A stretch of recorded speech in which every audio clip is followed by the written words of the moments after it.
အားလုံးမင်္ဂလာပါ We Learn Together မှာပြန်လည်ကြိုဆိုပါရစေကျွန်တော်ရဲ့ Eva ပါ Diploma in Teaching ရရှိထားသူလည်းဖြစ်တယ်ဆိုတော့ဒီနေ့မှာကျွန်တော်တို့ဆက်လက်ပြီးတော့ Unit 2ကိုအတူလေ့လာတော့မှာဖြစ်ပါတယ်ဆိုတော့ Unit 2ရဲ့ခေါင်းစဉ်ကကြတော့ Present Simple Unit 1မှာကျွန်တော် Present Continuous ကိုသင်ထားပြီးသားဖြစ်တယ်ဆိုတော့ Present Simple လို့ပြောတဲ့အခါမှာကျွန်တော်တို့ရင်းနှီးနေကြစကားလုံးတွေပဲဖြစ်တယ်ဥပမာပေါ့နော်ကျွန်တော်တို့ဒီမနက်တိုင်းမျက်နှာတက်သွားတိုက်တယ်ဆိုတော့ routines လို့ပြောတဲ့အခါမှာကျွန်တော်တို့ present simple သုံးတယ်ဆိုတော့ကျွန်တော်သိပြီးသားဖြစ်တယ်ဆိုတော့အမြဲတမ်းမှန်တဲ့အရာတို့ပေါ့နော်ပြန်ကောက်ရမယ်ဆိုရင် alright ဆိုတော့ကျွန်တော်တစ်ခါနဲ့ကြည့်အောင်number 8မှာကြည့်မယ်ဆိုရင် example တော့အခြေအနေတစ်ခုပေးထားတယ်တစ်ချက်ကြည့်လိုက်ပေါ့နော်ဘယ်ဘက်ချက်မှာဒီကောင်လေးကဘာလုပ်နေလဲဆိုတော့တော့အိတ်နေတယ်တပ်ပုံလေးတွေ့မီးလေးတွေ့တယ်ကျွန်တော်တို့ဒါလေးကျွန်တော်သိရတဲ့ information ပေါ့နော်ဘေးဘက်မှာကျွန်တော်ကြည့်မယ်ဆိုရင် Alex is a bus driver bus ကမောင်းတဲ့လူဖြစ်တယ် but now he is in bed asleep ဒါပေမဲ့အခုချိန်မှာသူကအိပ်ရာထဲမှာသူဘာလုပ်နေလဲအိပ်နေတယ် so he's not driving a bus he is asleep အခုချိန်မှာသူ bus ကမောင်းနေအမို့သူအိပ်ပျော်နေတာဖြစ်တယ် but he drives a bus သူ bus ကမောင်းနေ he is a bus driver ဒီနေရာမှာသူကဒီအခြေအနေကိုပြောချင်တာကသူက bus ကသမားဖြစ်တယ်ဒါပေမဲ့အခုချိန်မှာသူကားမမောင်းနေဘူးသူအိတ်နေတယ်ဒါပေမဲ့သူ bus ကားမောင်းတယ်ဆိုတော့ bus ကားမောင်းနေဟာဆိုတော့သူရဲ့အလုပ်ဖြစ်တယ်ပေါ့နော်ဆိုတော့ဒီမှာ drives works does is the simple present the more present simple ကျွန်တော်သုံးတယ်ဆိုတော့ I will use they ဆိုရင်ကျွန်တော်တို့က verb က plural ဖြစ်တယ်အဲအကြောင်းကျွန်တော်တို့ verb မှာ s မထည့်ဘူး he she it က third person singularအဲ့ဒီအတွက်ကြောင့်ကျွန်တော်တို့ verb မှာ s တွေထည့်ပေးရပါတော့ဒါကျွန်တော်တို့ရင်းနှီးနေကြ scenario တစ်ခုဖြစ်တယ်ကျွန်တော်တို့ B ကိုဆက်ကြည့်မယ်ဆိုရင်ဘယ်ချိန်မှာသုံးလဲဆိုရင် we use the present simple to talk about things in general ရေဘူးအားဖြင့်ကျွန်တော်တို့ပြောတဲ့အခါမှာသုံးတယ်နောက်တစ်ခုကကျတော့ we use it to say that something happens all the time or repeatedly ဆိုတော့ဒီအမြဲတမ်းဖြစ်နေတဲ့အရာသို့မဟုတ်ထပ်ခါဖြစ်နေတဲ့အရာမှာဆိုကျွန်တော်တို့ present simple ကိုသုံးတယ် or something is true in general ဥပမာနေဆိုကျွန်တော်တစ်လုံးပဲရှိအရှိရက်ကနေထွက်တယ်ဒါအမြဲတမ်းမှန်တယ်ဒီနေ့အရှိရက်ထွက်ပြီးနောက်ရက်အနောက်ကမထွက်ဘူးလीနော်ဆိုတော့အဲ့ဒီဟာ something true in general ကျွန်တော်အဲ့ဒါသုံးတယ် example တစ်ခုကြည့်အောင်နော် nurses look after patients in hospitals ဆိုတော့သူနာပြုတွေကလူနာတွေကိုဆေးရုံမှာသူတို့ပြုစုဆောင်ရှောက်တယ် looked after I usually go away at weekends စနေတနင်္ဂနွေမှာကျွန်တော်တနေ့ရောက်သွားလိုက်တယ် The earth goes around the sun not quite the cafe opens at 7:30 in the morning မနက်9:00ခွဲမှာ coffee time ဖွင့်တယ် so ဒီနေရာမှာပေါ့နော် I work he works ဘာကွာလဲဆိုတော့ကျွန်တော်သိရမယ်တစ်ခုကI will use ဆိုရင်ကျွန်တော်တို့ verb က plural ပြီးတော့ he she it ဆိုရင်ကျွန်တော်က third person singular ဖြစ်တယ် alright ဆိုတော့ကျွန်တော်ချက်ကြည့်အောင် I work but he works you go but it goes they teach my sister teaches I have but he has နော်ဒါကျွန်တော်တို့ဒီ basic English grammar မှာကျွန်တော်လေ့လာပြီးသားဖြစ်တယ် alright စီကိုတော့ကြည့်မယ်ဆိုရင်မေးခွန်းမှာဆိုဘယ်လိုမေးမလဲဆိုတော့ကျွန်တော်တို့ make questions and negative sentences တော့ပါမေးလဲဆိုတော့ do သို့မဟုတ် does ဒီနှစ်ခုပဲသူပြောတာဥပမာကျွန်တော်အချမ်းပြမှတ်မယ်ဆိုရင် I will use ဆိုရင်ကျွန်တော် do သုံးတယ် he she is ဆိုရင် does သုံးတယ်ဆိုတော့နှစ်ခုက I will use ဆိုရင် do he she is ဆိုရင် does မတူတဲ့အရာတစ်ခုကတူညီတဲ့အရာတစ်ခုက sorry တူညီတဲ့အရာတစ်ခုကကျွန်တော် verb တွေမှာအားလုံး original verb တွေကျွန်တော်သုံးပေးတယ်ပြောချင်တဲ့အဓိပ္ပာယ်ကမိခုမှာ verb မှာ STES ကျွန်တော်ဘယ်တော့မှမထည့်ရအောင် I will use ဆိုရင်ကျွန်တော်က do ရဲ့ negative ဆိုရင် don't he she it ဆိုရင် doesn't အဲ့ဒီ negative အနောက်က verb တွေလည်းကျွန်တော်တို့က original verb ပဲထည့်တယ် doesn't work he ဆိုလည်း he doesn't work ပဲဖြစ်တယ် s မပါဘူးနော် work မှာအဲ့တော့ပြောချင်တာဖြစ်တယ် so I come from Canada where do you come from where do you come from နင်ဘယ်နေရာနေလာလဲကျွန်တော်တို့ speaking မှာအရင်မှားတဲ့အရာတစ်ခုပါရှိတယ်ဆိုတော့ where do you come from ကျွန်တော်နှစ်ခုလုံးတွဲသုံးနေတာရှိ where are you come from ဆိုတဲ့စကားလုံးကြားဝင်အဲ့ဒီအရာကမှားတယ်ပေါ့နော်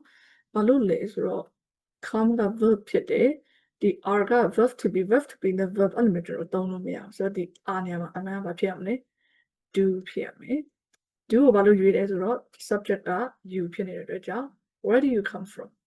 အဲ့ဒီကမှမှန်တာဖြစ်တယ်ဆိုတော့ I don't go away very often နောက်တစ်ခါ what does this word mean သို့မဟုတ် what means this word မဟုတ်ဘူးပေါ့နော် means က verb ဖြစ်တဲ့အတွက်ကြောင့်ကျွန်တော်တို့ကဒီ this word က singular အဲ့အတွက်ကြောင့် does ကိုသုံးတယ်ပြီးတော့ means မှာ original verb ပဲထည့်ရတယ်အဖြေက what does this word mean ဖြစ်ပါတယ် so rice doesn't grow in cold climates ဒီနေရာမှာကျွန်တော်တို့က doesn't grow ဖြစ်ပါတယ် rice ကကျွန်တော် uncountable singular အဲ့ဒီအတွက်ကြောင့် doesn't grow ကိုသုံးတာဖြစ်တယ် so the in the following examples do is also the main verb do you do doesn't do so what do you do နင်ဘာလုပ်လဲ so အတိတ်က what do you do is equal to what's your job ဒီပဲနော်ပြန်လောက်ကပါလေနင်ဘာလုပ်လဲ what's your job he's always so lazy he doesn't do anything to help အရင်ပြင်းနေနေအရင်ပြင်းနေပေါ့နော်ဒီတခုခုလုပ်ပါမလည်းမကူ he doesn't do anything to help ဒီနေရာမှာကျွန်တော်ပြောချင်တာက doesn't do anything to help alright C ကကြတော့ကျွန်တော်တို့ကမိခွန်းမှာဆိုရင်ကျွန်တော် do does သုံးတယ်ဆိုတော့ဘယ်ချိန်မှာ do သုံးလဲ argue သိဆိုရင် do သုံးတယ်does ဆိုရင် he she it ကသုံးတယ်ပေါ့နော် negative မှာဆိုရင်လည်း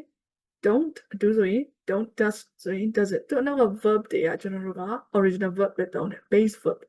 တနည်းအားဖြင့် ses ထည့်လို့မရ C ကဒါကိုပြောသွားတာဖြစ်တယ်ကျွန်တော် D ကိုဆက်ကြည့်ပဲဆိုရင် so present simple ဘယ်နေရာမှာသုံးတယ်ဆို how often we do things ကျွန်တော်တို့ဒီအချိန်ကြီး frequency သုံးတဲ့အခါမှာလည်းကျွန်တော်သုံးတယ်သူတို့ပြကျွန်တော် how often လို့ပြောလိုက်ကျွန်တော်အတွေ့အကြုံပါဘူးနော် always usually often sometimes rarely seldom အဲ့လိုစကားလုံးတွေကျွန်တော်သုံးတယ် so I get up at 8 o'clock every morning မနက်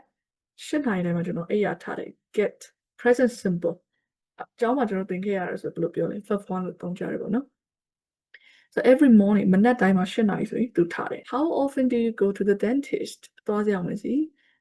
ဘယ်လောက်ကြာတစ်ခေါက်သွားလဲJulie doesn't drink tea very often Julie ကကြတော့လက်ဖက်ရည်ကိုမကြာခဏပဲသူမတောက်ဘူးပေါ့နော် Robert usually goes away 2 or 3 times a year တစ်မှာ2 ချိန် 3 ချိန်တော့ Robert ကတနေရာသူသွားတယ်ဒီနေရာမှာကျွန်တော်အဓိကသတိထားမှာပါ verb ဒီဖြစ်ပါတယ်နောက်တစ်ခုကကျွန်တော်သိလေးမရှိကြတဲ့အရာတစ်ခုပဲလေ I promise I apologize I promise ကျွန်တော်ကတိတည်တယ် I apologize ကျွန်တော်တောင်းပန်တယ်သူတို့စကားလုံးနှစ်ခုရဲ့အနောက်မှာကျွန်တော်ပါသုံးတယ်ဆို present simple သုံးတယ် sometimes we do things by saying something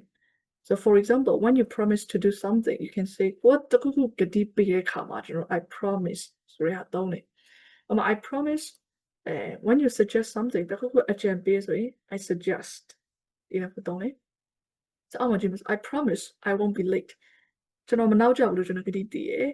I promise အနောက်မှာ won't be late won't ရဲ့အဓိပ္ပာယ်က will not ဖြစ်ပါတယ်ဒီလိုပေါ့နော်ပြန်ပြောမယ်ဆို will not equal won't ဖြစ်ပါတယ်ဆိုတော့ I'm promising လို့ကျွန်တော်မသုံးဘူးနော် I promise နောက်တစ်ခုက what do you suggest I do ငါဘာလို့ဖို့သင်အကြံပြုတယ်လဲ suggest I suggest that you and I'm not I suggest that you go to school I suggest that you go to church you go to the temple ဥပမာနော် in the same way we say I apologize I advise I insist တိုက်တွန်း I agree I refuse ညှင်းပယ်ဆိုတော့ဒီ verb တွေအနောက်မှာကျွန်တော်တို့သုံးတဲ့စကားလုံးက present simple ဖြစ်ပါတယ်တနည်းအားဖြင့် verb 1ကိုသုံးတာဖြစ်ပါတယ်ဆိုတော့ဒီနေရာမှာပေါ့နော်ကျွန်တော်တို့ A B C D ကျွန်တော်တို့ပြောသွားတယ် A ကကျတော့ example တစ်ခုနဲ့ရှင်းပြရတယ် B ကကျတော့ present simple ကိုပဲအချိန်မှာသုံးတယ်ကျွန်တော် general ရေဘူးကအချိန်မှာသုံးတယ်တစ်ခါလုပ်တဲ့အရာတွေမှာသုံးတယ်ကျွန်တော်ရေဘူးအဖြစ်မှန်တဲ့အရာတွေမှာသုံးတယ် C ကကျတော့ question မှာဆိုရင်ကျွန်တော်တို့ do ဘယ်နေရာမှာသုံးတယ် does ဘယ်နေရာမှာသုံးတယ် negative sentence ဆိုရင်ကျွန်တော်တို့ဘယ်လိုသုံးလဲသူညီတဲ့အရာတစ်ခုရှိရဲ့နှစ်ခုလုံးရဲ့နောက်မှာ original verb ပဲသုံးတယ်ဒီကကျတော့ how often ကျွန်တော် how often we do things ပေါ့နော်ကျွန်တော်တို့ဘယ်လောက်ကြာတစ်ခါကျွန်တော်လုပ်တဲ့အရာတွေကိုဒီမှာပြောပြထားတာဖြစ်တယ် E ကကျတော့ကျွန်တော်သုံးတဲ့အခါမှာ I promise to I apologize ဆိုတဲ့ဒီ verb တွေရဲ့အနောက်မှာကျွန်တော်တို့ present simple ပဲသုံးတာဖြစ်တယ်ဆိုတော့ unit 2ရဲ့ခေါင်းစဉ်က present simple တနည်းအားဖြင့် I do ဆိုတော့အခုချိန်မှာကျွန်တော်ဒီဟာ exercise ဖြစ်တယ်ပေါ့နော်2.1 နဲ့ 2.5 တိဖြစ်တယ်ဗီဒီယိုကို pause လုပ်ပြီးတော့ဖြည့်ကြည့်ပေးပါဖြည့်တဲ့အခါမှာကျွန်တော်တို့ဒီမှားတဲ့ဟာရှိလာမှာ that's not a problem making mistakes mean you're learning ဆိုတော့အမှားလုပ်တယ်ဆိုတော့ကိုကသင်နေအောင်ပြောပြနေတာဖြစ်တယ်ဆိုတော့မှားတဲ့နေရာကိုကမှတ်ပြီးတော့ဘာလုပ်ရလဲဆိုတော့အဲ့နေရာကိုမရှင်းဘူးဆိုရင်ဒီဘက်ကကျွန်တော်ရဲ့ explanation ကိုပြန်လာကြည့်ပြီးတော့ပြန်ဖြည့်ကြည့်ပါနော်ဆိုတော့ alright ဆိုတော့ဒီအနောက်မှာကျွန်တော်တို့အဖြေပေးထားပေးမှာဖြစ်ပါတယ် unit 2ရဲ့အဖြေဖြစ်ပါတယ်unit 2 2.1 နဲ့ 2.5 ထိဖြစ်ပါတယ်ဆိုတော့ဒီအဖြေတိုက်ကြည့်ပေးပါဆိုတော့ okay everyone keep learning keep applying we learn together and see you in the next video have a good day